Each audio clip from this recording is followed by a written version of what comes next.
Hello student, स्वागत है आपका study point by Vipin sir में। तो देखिए बच्चों, आज हम नया चैप्टर स्टार्ट कराएंगे। Chapter number 3। चैप्टर का नाम है दो चर वाले रैखिक समीकरण। तो हमने 2 चैप्टर करा दिए हैं। तो बच्चों हम इस बार हम जो वीडियो डालेंगे, जो कराएंगे सिलेबस, तो वो इस साल के पैटर्न के आधार पर कराएंगे। मतलब जो प्रश्नावली आपकी हट गई है उन प्रश्नावली को हम नहीं कराएंगे, ठीक है। अगली बार जब न्यू सिलेबस स्टार्ट कराएंगे जब तब हम उन सबको कराएंगे, ठीक है। जो हट गया उनको भी कराएंगे, लेकिन इस साल हम जो हट गया है उनको नहीं कराएंगे, ठीक है। तो जो प्रश्नावली बोर्ड में आएंगी उन्हीं को कराएंगे। तो लास्ट चैप्टर में, दूसरे चैप्टर में हमारी 2.1 2.2 ही आएंगी। 2.3 प्रश्नावली हट गई है। इस चैप्टर में से ही हम उन्हीं प्रश्नावलियों को कराएंगे जो बोर्ड में आएंगी। तो इसमें से 3 प्रश्नावली हट गई हैं हमारी। तो 3.4 3.5 3.6 3 प्रश्नावली हट चुकी हैं। तो सिर्फ 3.1 3.2 और 3.3 ही एग्जाम में आएंगी, तो हम उनको ही कराएंगे। तो 3.1 भी हट गई है। 3.2 3.3 3.4 आएंगी पेपर में। तो देखो बच्चों, तो इस चैप्टर का नाम है दो चर वाले रैखिक समीकरण युग्म।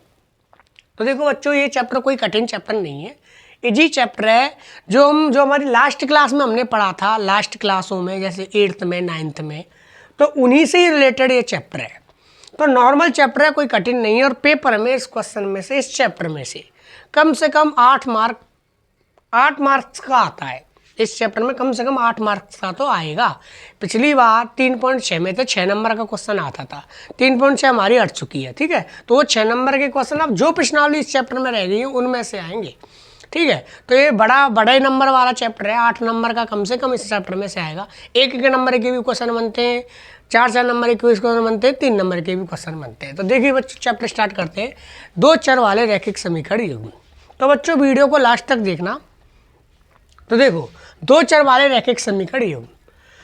तो दो चर वाले, तो इस चैप्टर के शीर्षक के आधार पर ही हम चैप्टर को समझने की कोशिश करते हैं। तो जैसे चैप्टर का नेम क्या है, दो चर वाले रैखिक समीकरण युग्म। तो दो चर, तो चर का मतलब क्या होता है, दो चर होंगे हमारे। तो चर जानते हैं सब, चर और अक्षर संख्याएं होती हैं। चर संख्याएं होती हैं जैसे x y z a b c। जो हमारी जो व्यंजक होते हैं, बीजीय व्यंजक होते हैं, जिनको बोलते हैं x y z a b c, वो होते हैं हमारे चर। और अचर होते हैं जो कांस्टेंट वैल्यू होती है, जो संख्या होती हैं, गिनती होती हैं, 1 2 3 4 5 6 7, ये होती है हमारी अचर। तो इसमें रैखिक समीकरण इस चैप्टर में हमारे में दो चर वाले, कैसे बच्चों, दो चर वाले, जिसमें दो होंगे और दो चर होंगे। क्या होंगे, दो चर। चर राशि जानते हैं, एक्स या वाई हो या ए और बी हो। तो दो चर वाले रैखिक समीकरण होंगे। रैखिक मतलब जिसमें दो चर होंगे, या एक्स होगा या वाई या ए होगा या बी, और कितने होंगे, दो वाले रैखिक। अब रैखिक समझते हैं, रैखिक का मतलब होता है जिसकी पावर, चर की अधिकतम घात कितनी हो, 1 हो, वो रैखिक कहलाते हैं।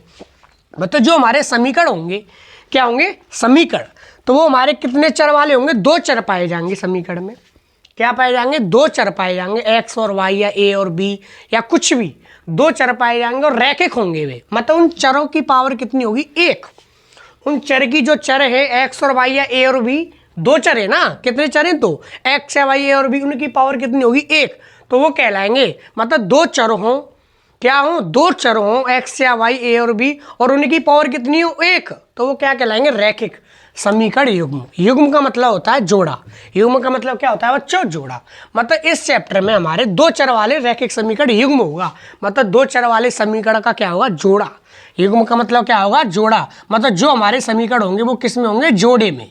किस में होंगे, जोड़े में। मतलब कहने का तात्पर्य है, पूरे चैप्टर में इसमें दो समीकरण दे होंगे। कितने समीकरण होंगे, दो। तो वो कितने चर वाले होंगे, दो चर वाले। और कैसे होंगे, रैखिक। मतलब वो दो चर पाए जाएंगे उसमें, और रैखिक होंगे। मतलब पावर, इन दोनों चरों की पावर कितनी होगी, 1 होगी। और युग्म होगा, मतलब उन समीकरणों का क्या होगा, जोड़ा होगा। दो समीकरण होंगे। कितने समीकरण होंगे बच्चों, दो। पूरा चैप्टर ये दो समीकरणों पर आधारित है।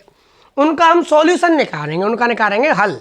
जैसे तुम्हारे दो चर है, एक्स और वाई में समीकरण है, या ए और बी में समीकरण है। तो हमारे इस पूरे चैप्टर में एक ही लक्ष्य रहेगा, एक्स और वाई के मान ज्ञात करना। दो चर वाले रैखिक समीकरण में, दो चर वाले रैखिक समीकरण, जैसे फॉर एग्जांपल जैसे मैं दे दूं, x + y बराबर कितना है, 5। 2x + 3y बराबर कितना है, 9 है। तो देखो, एक चर, दो चर वाले हुए। रैखिक क्यों है, क्योंकि इनकी पावर कितनी, 1। और युग्म क्यों, क्योंकि ये कितने हैं, 2। तो तो ये हमारे एग्जाम्पल है दो चर वाले रैखिक समीकरण युग्म। तो इनसे बोलते हैं हम दो चर वाले रैखिक समीकरण युग्म।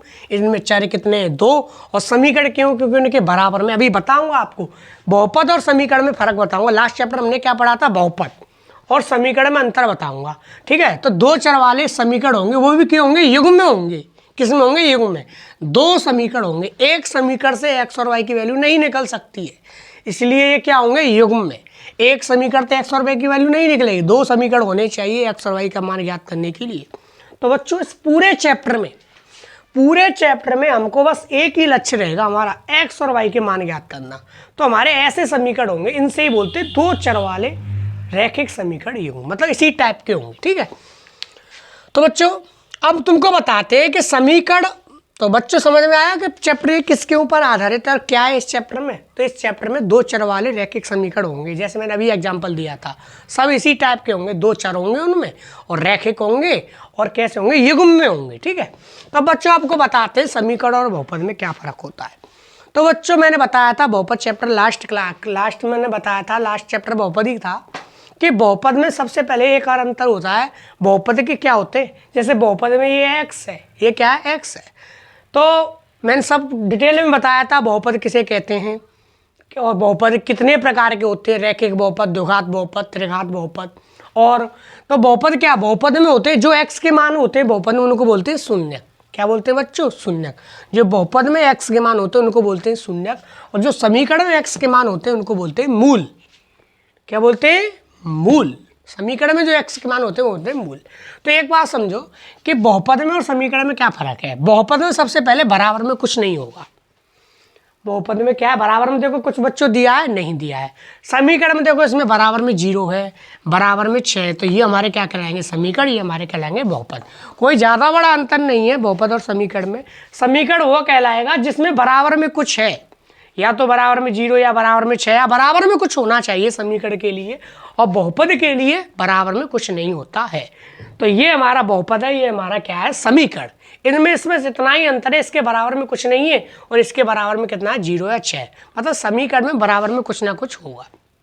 तो ये बच्चों हमारा बहुपद और समीकरण में हो गया अंतर, ठीक है। तो बच्चों समीकरण जो होते हैं, तो सबसे पहले देखो ये मैं कुछ एग्जाम्पल है, उन एग्जाम्पलों के जरिए से मैं बताने की कोशिश करता हूँ कि कैसे एग्जाम्पल होते हैं। तो देखो जैसे 3x माइनस के 5y बराबर क्या है? 3 है। 3x माइनस 5y बराबर कितना है? 3। तो सबसे पहले इसमें कितने चर हैं? चर कितने हैं? 1 और 2, 2 चर हैं। कितने चर हैं? 2। और इनकी पावर कितनी है? तो घात क्या कहलाती है? रैखिक किसी समीकरण की घात क्या कहलाती है?